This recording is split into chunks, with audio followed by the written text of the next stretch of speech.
결혼 26년. 나 김성우는 대기업 자동차 부품 회사에서 과장으로 22년째 근무하고 있다.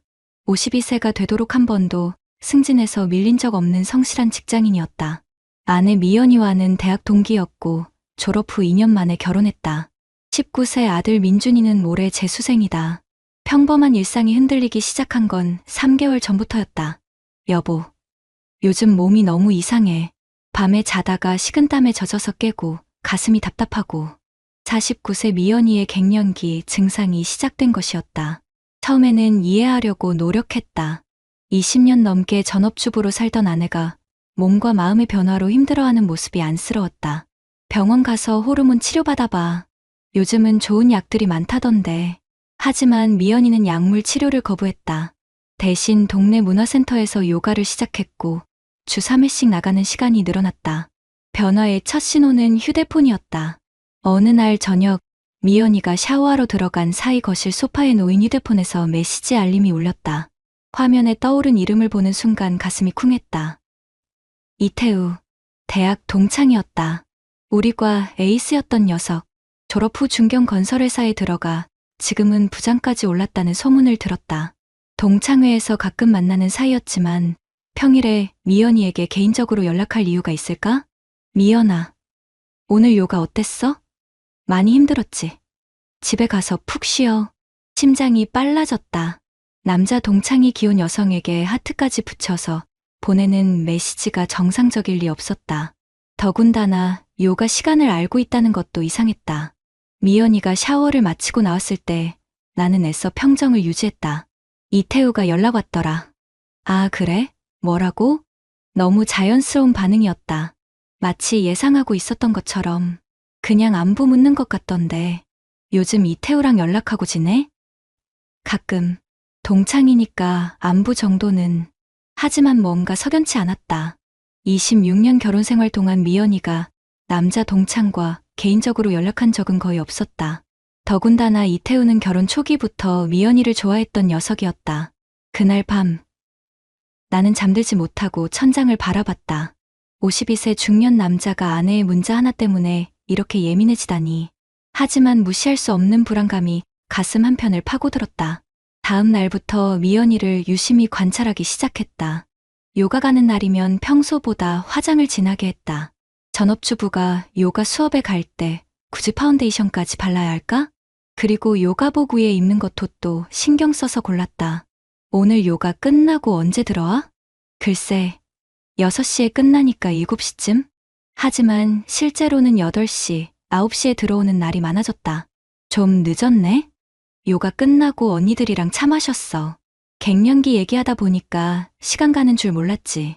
그럴듯한 핑계였다. 하지만 미연이는 원래 사교적인 성격이 아니었다. 동네 주부들과 친하게 지내는 편도 아니었고 결정적인 순간은 일주일 후에 왔다. 민준이가 학원에서 늦게 들어와 저녁을 먹으며 말했다. 아빠, 엄마 요가 언제부터 했어요? 3개월 전부터. 왜? 그런데 오늘 문화센터 앞 지나가는데 엄마가 없더라고요. 요가 시간이라고 했는데. 가슴이 철렁했다. 민준아, 확실해? 네. 요가복 입은 아줌마들은 많이 봤는데 엄마는 없었어요. 그래서 이상했어요. 그날 밤 나는 결심했다. 더 이상 추측만 할 수는 없었다. 확실한 것을 알아야 했다. 다음 날 미연이가 요가 간다며 나간 후 나는 회사에 반차를 내고 문화센터로 갔다. 주차장에서 2시간을 기다렸지만 미연이 차는 보이지 않았다. 대신 오후 4시쯤 시내 한 카페 앞에서 미연이를 발견했다. 그리고 그녀 옆에는 이태우가 있었다. 두 사람은 카페 테라스에 앉아 웃으며 대화를 나누고 있었다.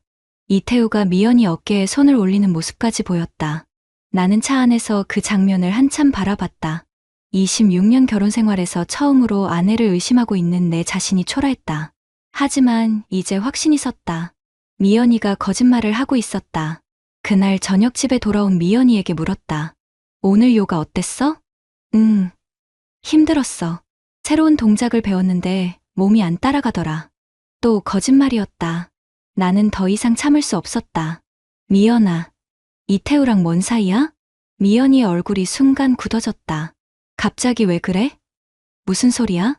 오늘 너 문화센터에 없었어. 카페에서 이태우랑 있는 거 봤거든. 길고 긴 침묵이 흘렀다. 미연이는 한참 후에야 입을 열었다. 성훈아, 미안해. 말하려고 했는데. 뭘 말하려고? 이태우 오빠가 나한테 관심을 보이고 있어. 처음에는 그냥 동창 사이라고 생각했는데. 그래서? 만나서 얘기하다 보니까 뭔가 달라진 것 같아. 이 나이에 이런 감정을 느낄 줄 몰랐어. 순간 머리가 하얘졌다. 49세 아내가 53세 남자와 감정적인 관계를 맺고 있다는 얘기였다. 26년을 뭘로 본 거야? 그게 아니야. 너는 좋은 남편이야. 하지만 나도 모르겠어. 갱년기 때문인지, 허전함 때문인지. 허전함? 너는 회사 일에 바쁘고 민준이는 재수 스트레스로 예민하고 나는 혼자서 이 모든 걸 감당하기 힘들었어. 미연이가 울기 시작했다. 하지만 나는 동정심이 들지 않았다. 오히려 분노가 치밀어 올랐다. 그래서 다른 남자를 만난 거야? 아직 아무 일도 없었어. 그냥 대화만. 대화만? 어깨에 손 올리는 것도 대화야? 미연이가 더 이상 변명하지 못했다. 그날 밤, 나는 혼자 생각했다. 이 상황을 어떻게 해결해야 할까? 52세에 이혼을 한다면 재수생 아들은 어떻게 될까? 회사 동료들이 알게 되면 체면은 어떻게 될까?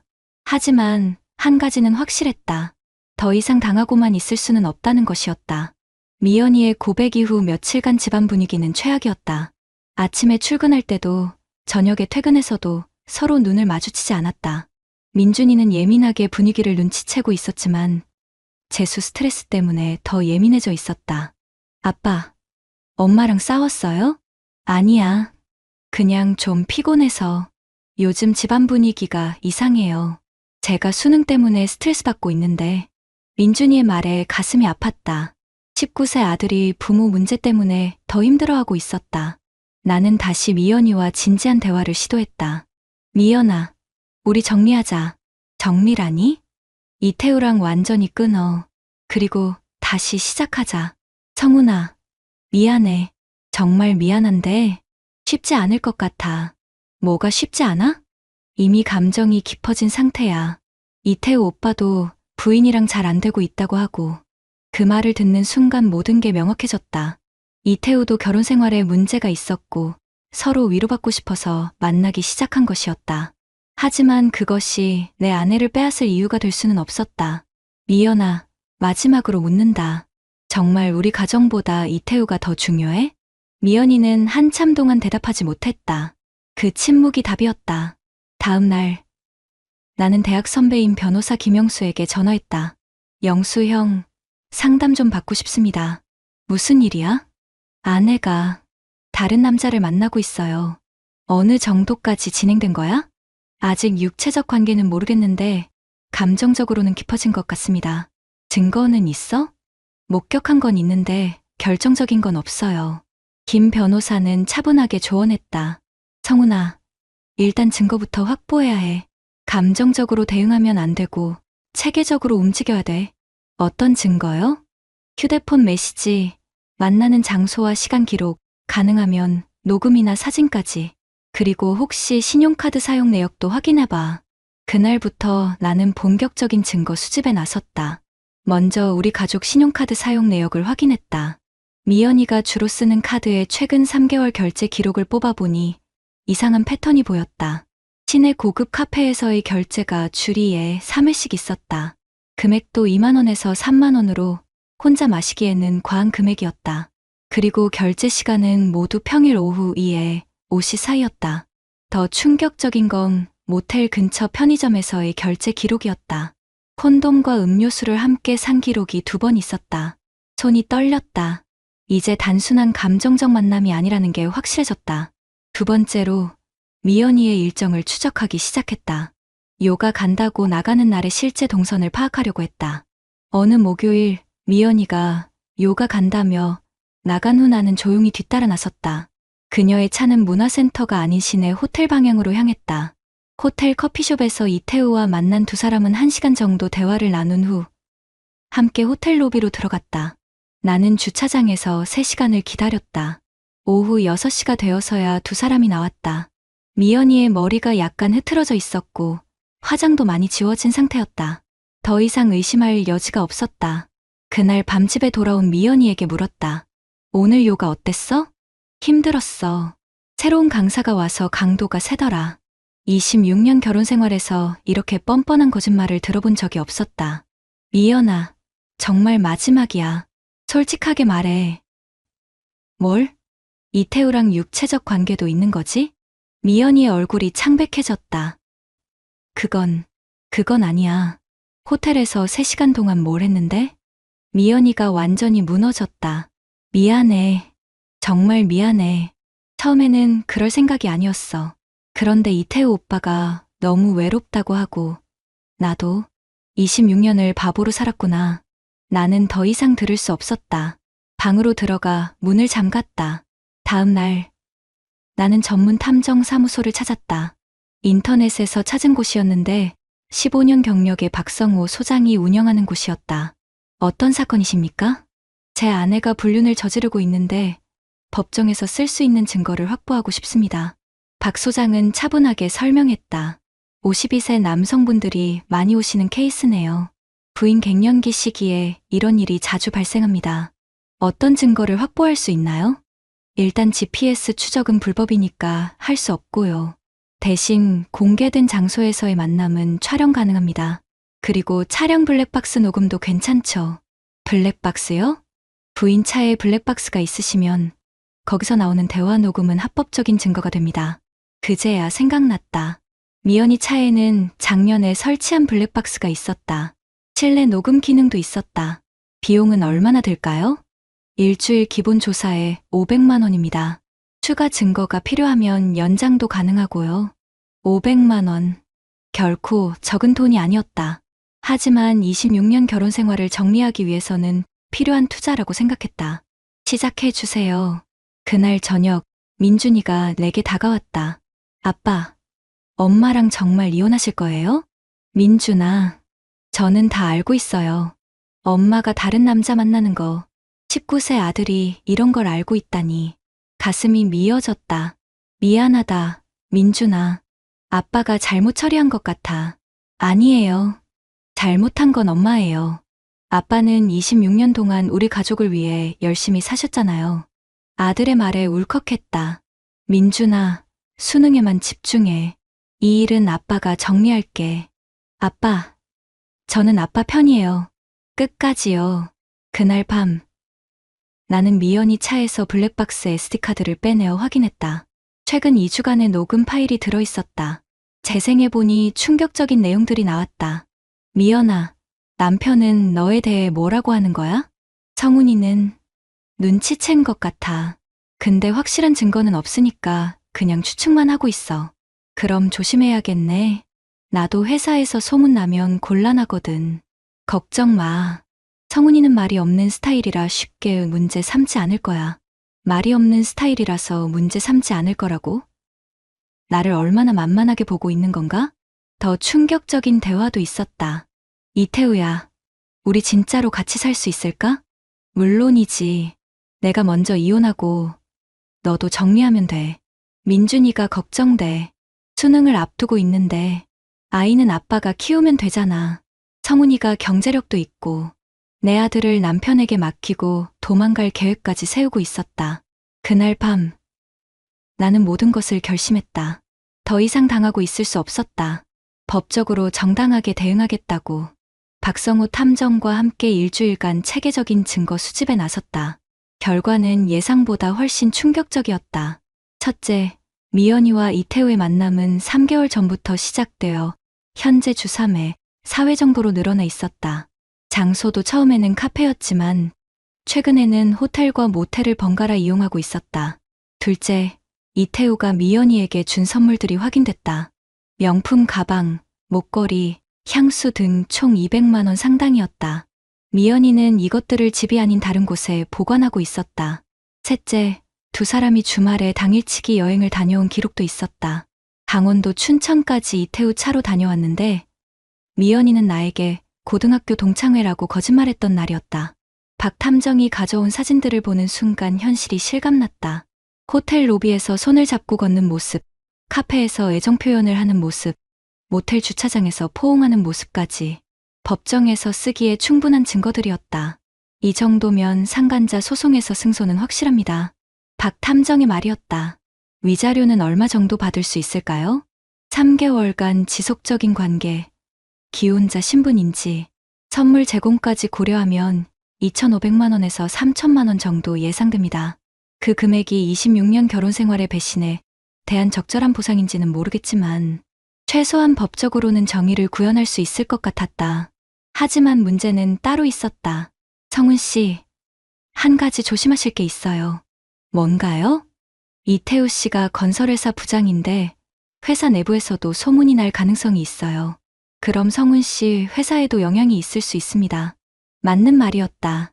우리 업계는 생각보다 좁았다. 동창회 네트워크도 있고 비즈니스 관계로 엮인 부분도 있었다. 만약 이 일이 알려지면 아내도 제대로 관리 못하는 남자라는 소문이 날 수도 있었다.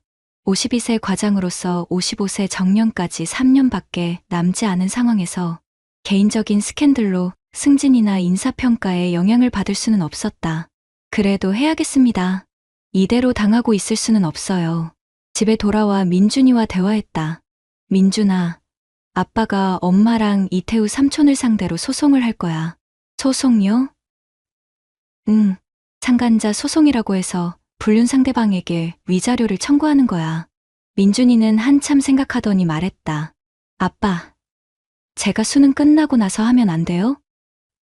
왜? 지금 이런 일이 학교에 알려지면 친구들이 수근거릴 것 같아요. 수능까지 4개월인데 19세 아들의 현실적인 걱정이었다.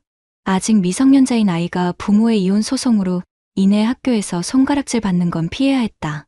그럼 수능 끝나고 하자. 감사해요, 아빠.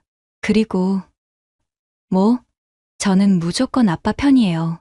엄마가 잘못한 거니까. 아들의 지지가 큰 힘이 됐다. 하지만 미연이와 이태우는 이런 우리의 계획을 전혀 모르고 있었다. 오히려 더 대담해졌다. 어느 날 저녁 미연이가 돌연 말했다. 성훈아, 우리 이야기 좀 해야겠어. 뭔 이야기? 이혼 말이야. 심장이 쿵했다. 먼저 이혼을 꺼내다니. 갑자기 왜? 계속 이렇게 살 수는 없잖아.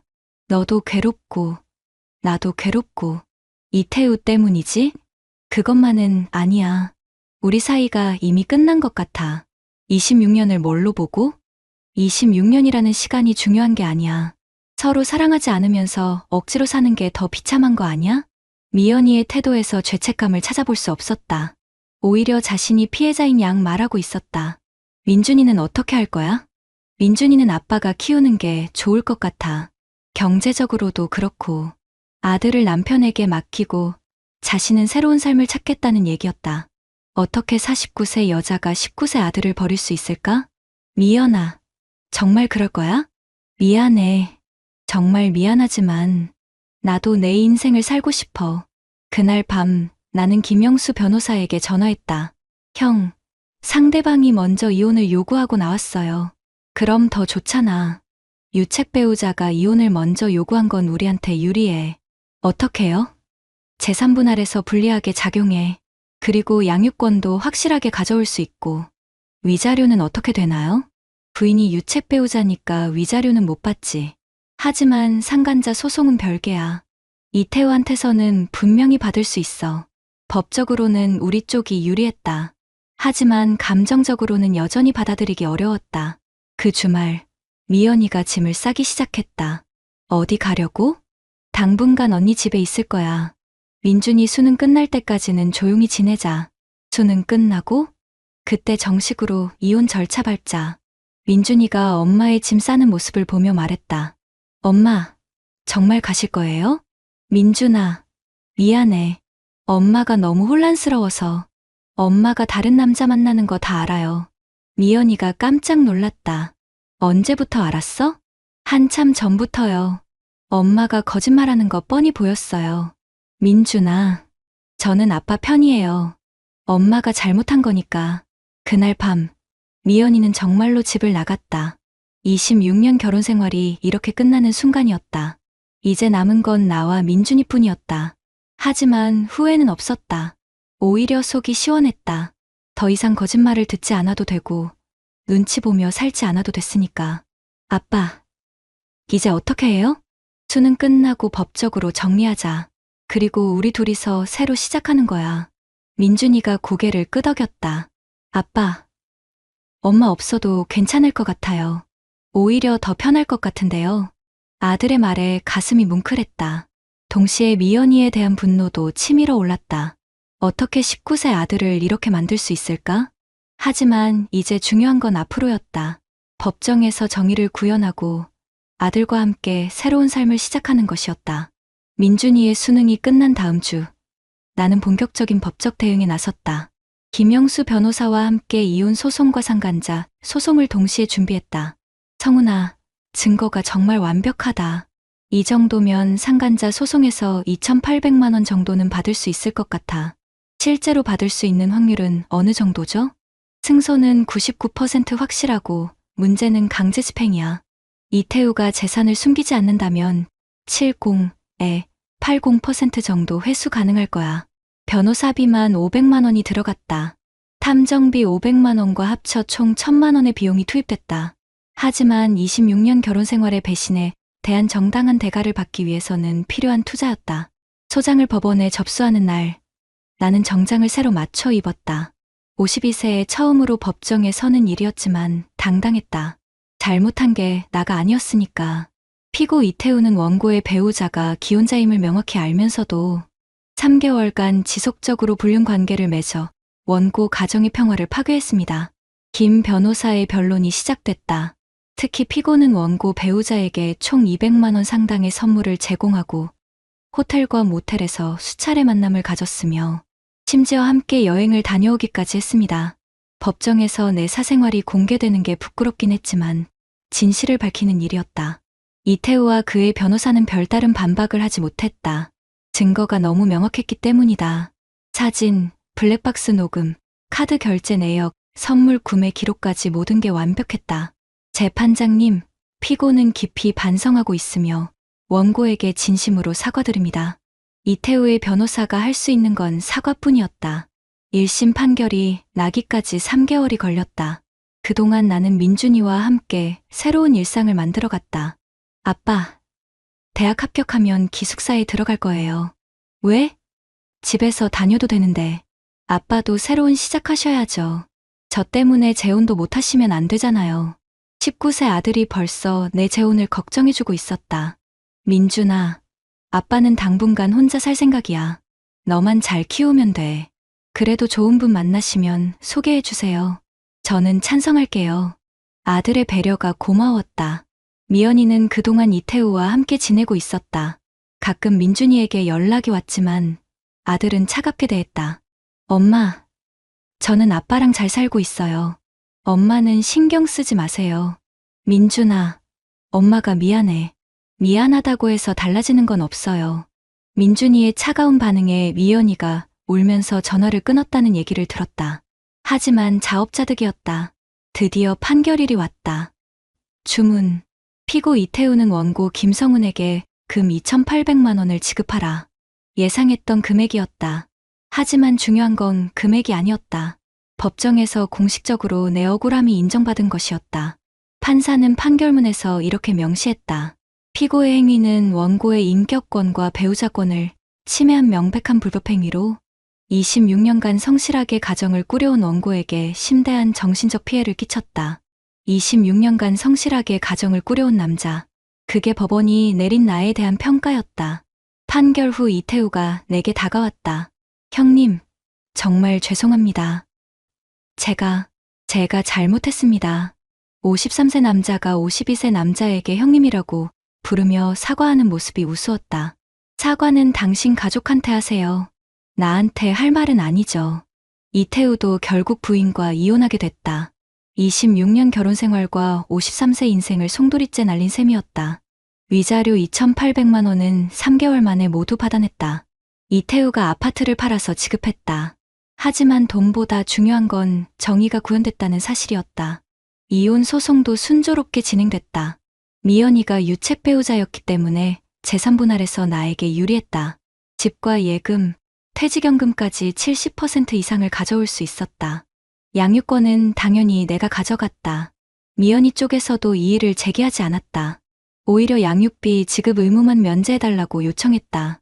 19세 아들을 완전히 포기한다는 얘기였다. 성훈아, 정말 미안해.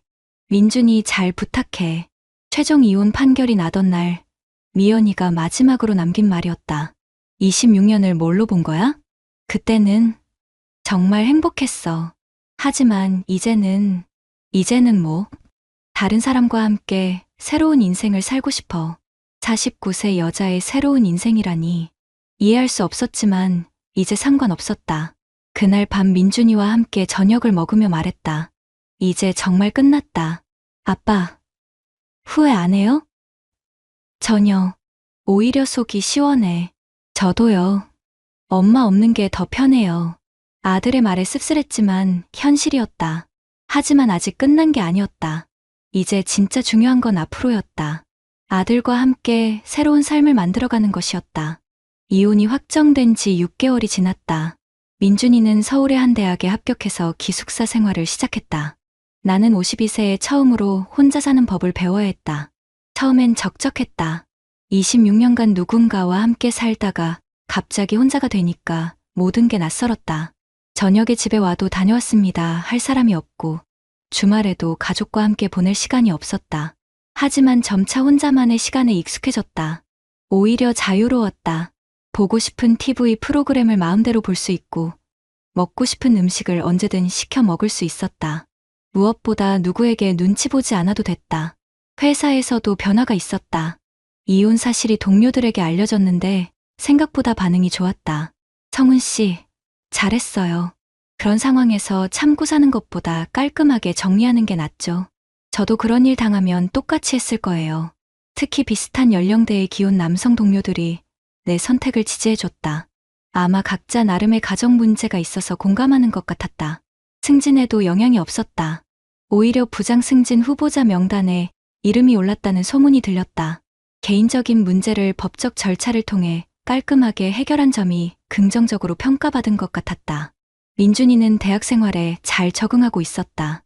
한 달에 한 번씩 집에 와서 하룻밤 자고 가는데 그때마다 아들과 깊은 대화를 나눴다. 아빠, 요즘 어떠세요? 괜찮아. 너는? 저도 좋아요. 기숙사 생활이 생각보다 재미있어요. 엄마 연락은 안 와? 가끔 와요. 근데 받지 않아요. 왜? 받고 싶지 않아서요. 아빠를 배신한 사람이니까. 19세에서 20세가 된 아들이 이렇게 단호할 줄은 몰랐다. 미연이에 대한 분노가 그만큼 깊었던 것 같다. 민준아, 너무 미워하지는 마. 그래도 너를 낳고 키워준 엄마야. 아빠는 너무 착해요. 저는 엄마를 용서할 생각 없어요. 아들의 상처가 생각보다 깊다는 걸 알았다. 하지만 억지로 화해를 강요할 수는 없었다. 시간이 해결해줄 문제였다. 상간자 소송으로 받은 위자료 2,800만 원은 민준이 대학 등록금과 생활비로 쓰기로 했다.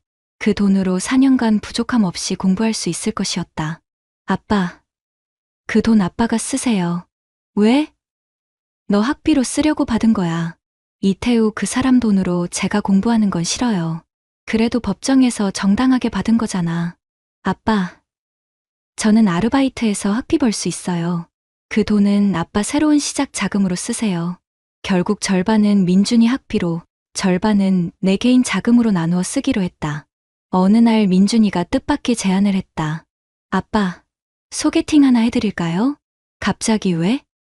제 과 선배 누나가 있는데 엄마가 돌아가셔서 혼자 사시는 분이에요. 나이도 40대 중반이고. 민준아, 아빠는 아직 그럴 생각 없어. 언제까지 혼자 사실 거예요? 저도 졸업하면 취업해서 독립할 텐데. 아들이 벌써 내 노후를 걱정해주고 있었다. 좋은 분이면 한번 만나보는 것도 나쁘지 않을 것 같은데요. 결국 민준이 소개로 한번 만나보기로 했다.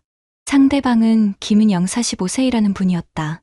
남편을 3년 전에 암으로 여의고 혼자 사는 미술 교사였다. 첫 만남은 조용한 카페에서 가졌다.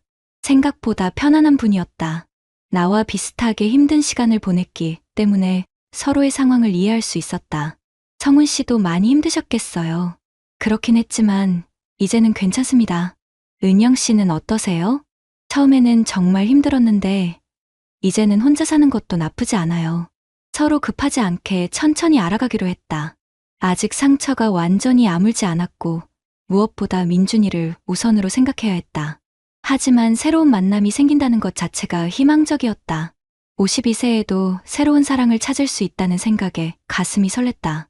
한편 미연이와 이태우의 근황도 들려왔다. 두 사람 모두 이혼 후 함께 살고 있지만 경제적으로 어려움을 겪고 있다는 얘기였다. 이태우는 부장에서 차장으로 강등당했고 미연이는 49세에 처음으로 취업 활동을 해야 하는 상황이었다. 그래도 자업자득이지. 민준이의 차가운 평가였다. 어느 날 미연이에게서 직접 연락이 왔다. 성훈아, 민준이 좀 만날 수 있을까? 민준이한테 직접 연락해봐. 연락해도 받지 않아. 그럼 포기해. 억지로 만날 수는 없어. 성훈아, 미안해. 정말 미안해. 이제 와서 미안하다고 해서 뭐가 달라져? 그래도 민준이가 싫어하는데 어떻게 해. 내가 자초한 일이야. 더 이상 할 말이 없었다. 미연이는 스스로 아들을 잃어버린 것이다. 1년이 지난 지금 나는 새로운 일상에 완전히 적응했다. 김은영 씨와는 좋은 관계를 유지하고 있고 민준이도 대학 생활에서 좋은 친구들을 사귀었다. 무엇보다 마음이 편해졌다. 더 이상 거짓말을 들을 필요도 없고 배신당할 걱정도 없었다. 52세에 새로운 인생을 시작한 것이다. 회사에서도 드디어 부장 승진이 확정됐다. 55세 정년까지 3년간 부장으로 일할 수 있게 됐다. 개인적인 시련을 잘 극복한 것이 오히려 플러스 요인이 된 것 같았다. 부장님, 축하드립니다.